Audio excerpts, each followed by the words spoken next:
Good evening. Welcome to your shadow and the snake reading. Let's cleanse our space first.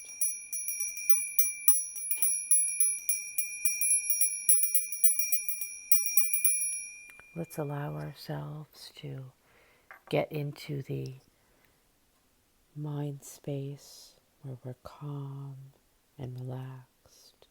We're open to receiving. We're settling in. We're going deeper within ourselves and allowing this shadow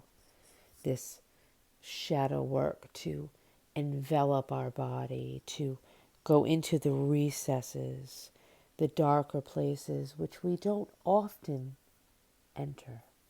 Those places in our mind, in our intuition, in our heart, which we perhaps keep locked away. We are embracing these energies tonight, right now.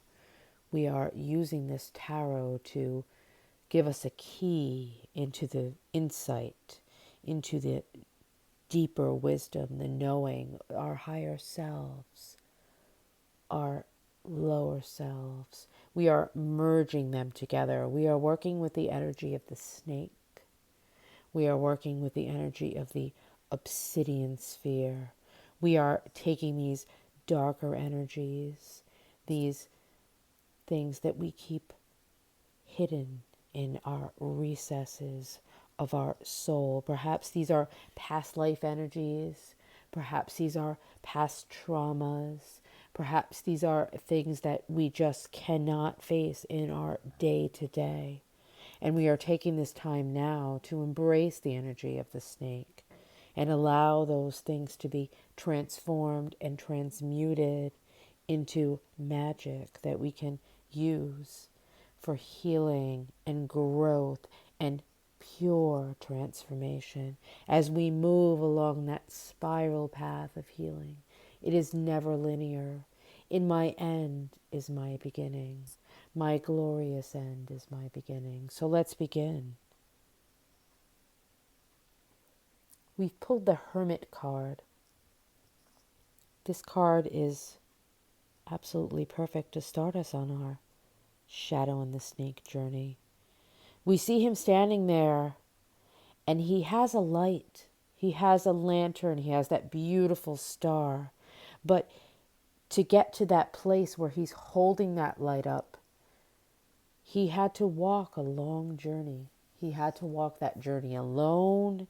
He had to, sit with his thoughts and become introspective. And perhaps this is indicative of your winter energies, but perhaps it's something more. Perhaps it's a time in your life that you have just taken that time to listen to your inner wisdom, and you have decided that you needed to be alone.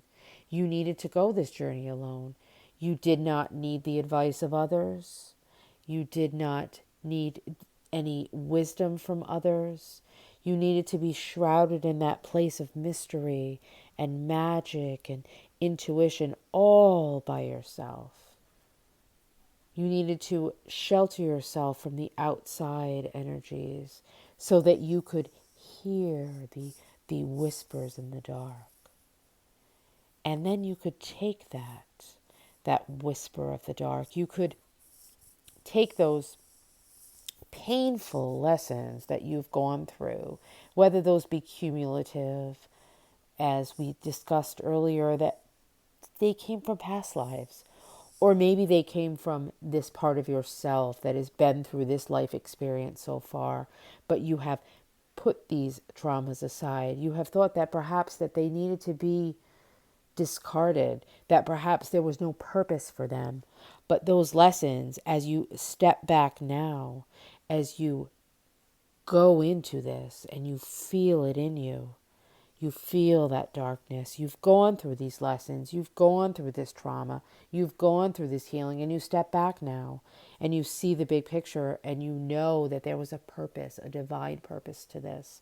You can take these lessons out and you can share them with others to help them on their healing journey, to show them the way through that darkness, to light the way for them, to hold your staff up proud and know that it holds so much wisdom and so much knowledge, and you can use that to guide the path, to guide you on your journey. And that's absolutely beautiful. But we must not ignore the darker side of this card. This card in the dark, it speaks to us of perhaps we are too alone. Perhaps we have withdrawn. Perhaps we have spent so much time on healing those shadows and so much time on focusing on what we can do to show others that we have forgotten who we truly are, and that a part of ourselves longs for that community, longs to bring that light of who we are and shine in that community. And we are not meant to do it all alone. So go out into the world. Don't hide for too long. Follow that divine timing. Listen to that intuition. Know when it's time to keep those secrets and to keep that wisdom down. And then know when it's time to let it rise up from the dark. Shine the light for others and bring it into healing. Don't do it alone, my friends. There's a certain journey that you must walk alone. And there's that certain journey that you walk with your divine self, with your spirit guides, and with your kindred spirits here on earth. And we can all walk that beautiful path together. Perhaps you need to go on that road less traveled. Perhaps that's your time right now. But know that that road will diverge. That road will take you to a beautiful place. And then you can share the lessons that you learned from going down that darker road. You can share them with others. You can pave the way for them. You can shine the light for them in the dark. Find that balance. In this full moon, that dichotomy of that individual path, but yet sharing it with the group as well in this age of Aquarius for healing. I hope this helped you, lovelies. I hope you are embracing the medicine of the snake. Even if it's just this little transformation, even if it's just this bit of a change where you're shedding that old layer of yourself, you're peeling it back like the onions, and you're releasing those things that no longer serve you as you head up this beautiful road. Good night, my dears.